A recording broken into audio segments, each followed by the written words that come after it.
আসসালামু আলাইকুম। বস সলিউশন থেকে আমি মমিনুল ইসলাম সবাইকে স্বাগত জানাচ্ছি। আমরা আজকের এই টিউটোরিয়ালে দেখব যে ডোমেইন হোস্টিং বিজনেসের জন্য যে সবচেয়ে জনপ্রিয় সফটওয়্যার রয়েছে WHMCS web hosting manager complete solution, সেটি কিভাবে আমরা ইনস্টল করতে পারি সেটি আমরা দেখব এই টিউটোরিয়ালে। তো চলুন দেখে নেওয়া যাক কিভাবে আমরা আমাদের cPanel বা আমাদের সার্ভারে WHMCS সফটওয়্যারটি ইনস্টল করতে পারি এবং আমাদের বিজনেসকে অটোমেশন করতে পারি।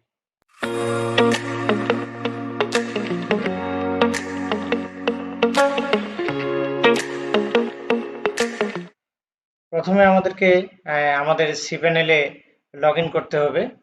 আমরা cPanel-এ লগ ইন করার জন্য আমরা যেই আমাদের লগ ইন ডিটেলস পেয়েছি সেটি আমরা cPanel-এ আমরা লগ ইন করবো।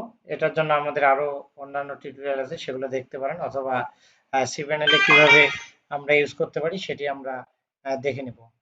তো প্রথমত আমাদের যে ফাইল ম্যানেজার আছে সেই ফাইল ম্যানেজারে আমাদের WHMCS সফটওয়্যারের যে প্যাকেজটি রয়েছে সেটি আমাদেরকে আগে আপলোড করে নিতে হবে। আমরা একটি ডিরেক্টরি তৈরি করে নিয়েছি অলরেডি ক্লায়েন্ট, এবং সেটিতে আমরা যথারীতি আমরা আপলোড করে নিব, অথবা আমরা ইতিমধ্যে আপলোড করে নিয়েছি।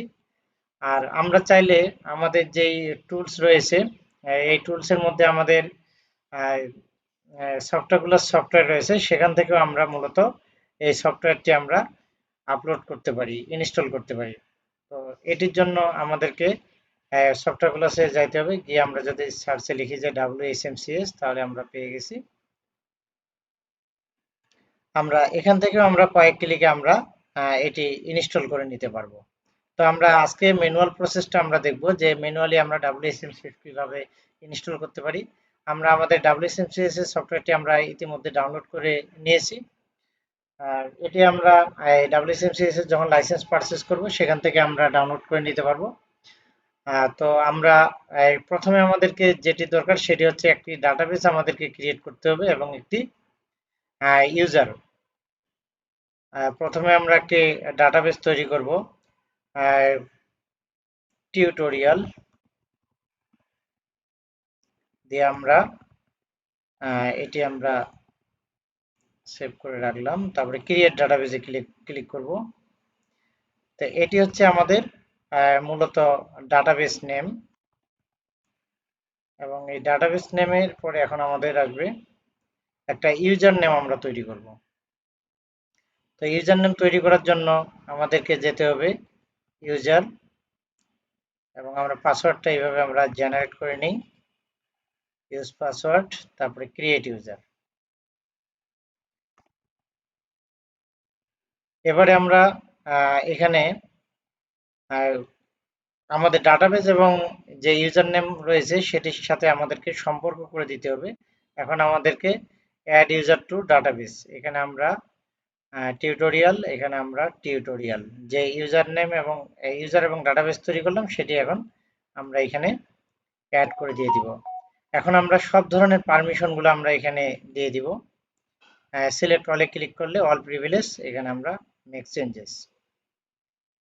এরপরে আমরা সরাসরি চলে যাব ফাইল ম্যানেজারে, যেখানে আমরা WHMCS সফটওয়্যারটি ইতিমধ্যে আপলোড দিয়ে রেখেছি। এবার আমরা এটিকে এক্সট্রাক্ট করে নেব, জিপ থেকে আমরা আনজিপ করে নেব।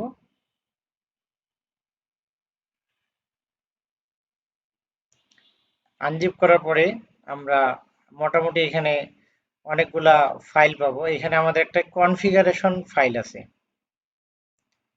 এই যে দেখি যে আমরা ক্লায়েন্ট এরিয়া কনফিগারেশন স্যাম্পল, এটিকে আমরা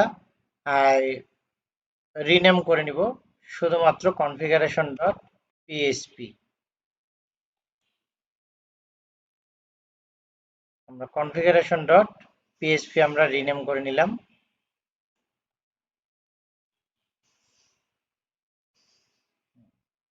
এটি যখন আমরা ইনস্টল দেব তখন এখানে আমাদের অটোমেটিক এই তথ্যগুলো আমাদের সম্পূর্ণ হয়ে যাবে। তো এখন আমরা আমাদের root URL এ চাই welcome to WHMCS। Before you begin WHMCS, you need to perform the installation procedure. Click here to begin. আমরা আমাদের প্রসেসটা আমরা বিগিন করলাম। এখানে আমাদের দেখা যাচ্ছে WHMCS 8.8 সবচেয়ে লেটেস্ট। এখন আমাদেরকে এগ্রি করতে হবে। এগ্রি করার পরে এখানে সিস্টেম রিকোয়ারমেন্ট চেক, এখানে আমাদের পাস্ট নো এক্সিস্টিং ইনস্টলেশন, এই ডিরেক্টরিতে কোনো এক্সিস্টিং ইনস্টলেশন নেই। ভিউ চেক রেজাল্ট, আমাদের যেই রেজাল্টগুলো চেক করছে আমাদের কনফিগারেশন সবগুলোই আমাদের পাস করছে। তো এই জন্য আমরা এখন বিগিন ইনস্টলেশনে ক্লিক করি। এখন আমাদেরকে এখানে আমাদের লাইসেন্সটি দিতে হবে। আমরা এখন লাইসেন্সটি এখানে কপি করে দিব এবং আমাদের ডাটা হোস্ট আমাদের লোকাল হোস্টই থাকবে। এরপরে আমাদেরকে যে ইউজার আইডি পাসওয়ার্ড আমরা নিলাম সেটি আমরা এখানে user name password database name, sorry পাসওয়ার্ডটা আমাদের একই হবে না, পাসওয়ার্ডটা আমাদের আলাদা দিয়েছিলাম। আমরা যেই ডাটাবেসে যে পাসওয়ার্ড ডাটাবেস এবং ইউজার নেম ক্রিয়েট করেছিলাম সেই ক্রেডেনশিয়ালগুলো আমাদেরকে এখানে দিতে হবে। এরপরে আমাদের পোর্ট আমাদের ডিফল্টে থাক, আমরা কন্টিনিউ করি। Installation database this may take a few moments. এই যে আমাদের মোটামুটি আমাদের ইনস্টলেশন হয়ে গেছে। এখন আমি এখানে ইনস্টলেশনের ডিটেলস আমরা দেই। এখানে first name Mominul Islam, last name Islam, boss solution BD, admin user name আমরা একটা দিয়ে দিব।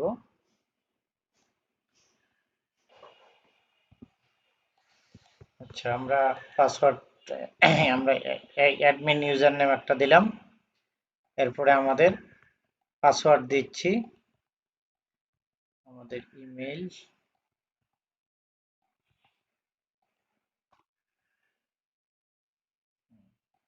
আমাদের মোটামুটি সব তথ্য দেওয়া কমপ্লিট। এখন আমাদেরকে কমপ্লিট সেটআপে ক্লিক করতে হবে।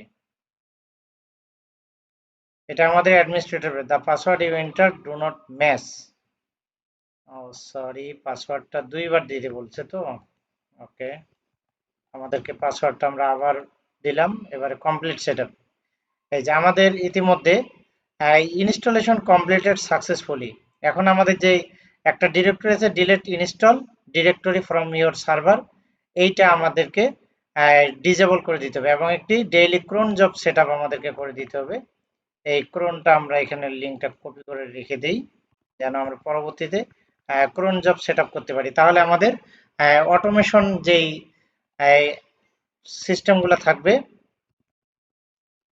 সেগুলো আমাদের অটোমেটিক এখানে ক্রোন জব রানের মাধ্যমে আমাদের অটো ইনভয়েস জেনারেট করবে, অটো আমাদের রিমাইন্ডার পাঠাবে, ইমেল পাঠাবে, অ্যাকাউন্ট ক্রিয়েট করবে। এই সব কাজগুলো করবে শুধুমাত্র এই ক্রোন জবের মাধ্যমে। এটি আমাদের খুবই গুরুত্বপূর্ণ।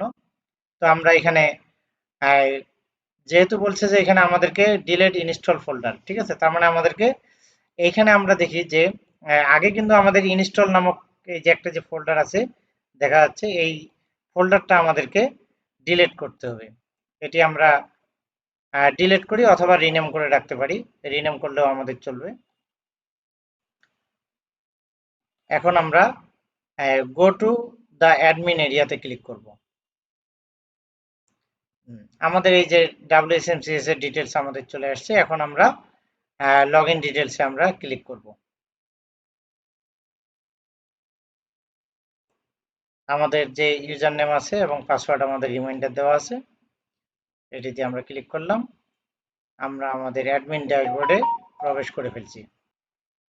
তো এখন আমাদের এখানে যে গেটিং স্টার্টেড উইজার্ড, আমাদের এখন বাকিটা হচ্ছে যে WHMCS-টা যে আমরা এখন ইনস্টল করব, আমাদেরকে সার্ভার সেটআপ দিতে হবে এবং অন্যান্য বিষয় payment gateway, domain, web hosting, add on extra, এই সবগুলো আমাদেরকে এই পরবর্তী যে উইজার্ডটা আছে এই উইজার্ডে আমরা ইনস্টল দিব। তো আমরা এর পরবর্তী এই আরেকটি পার্ট আমরা নিয়ে আসবো যে কিভাবে আমরা WHMCS সম্পূর্ণ আমরা সেট আপ করতে পারি। পরবর্তী সেট আপ কনফিগারেশন, যেহেতু ভিডিওটি লম্বা হয়ে যাচ্ছে, আমরা পরবর্তী এটার দ্বিতীয় পার্টে আমরা আপনাদেরকে দেখিয়ে দেব যে কিভাবে আমরা আমাদের সার্ভার সেট আপ করি, কিভাবে আমরা পেমেন্ট সেট আপ করবো, কিভাবে আমরা ডোমেইন অ্যাকাউন্ট সিলেক্ট করব, কিভাবে আমরা হোস্টিং অ্যাকাউন্ট সেট করব। তো এই ছিল আমাদের আজকের WHMCS সফটওয়্যার ইনস্টলের প্রোগ্রাম। পরবর্তী ভিডিওর জন্য আমাদের সাথেই থাকুন। আল্লাহ হাফেজ।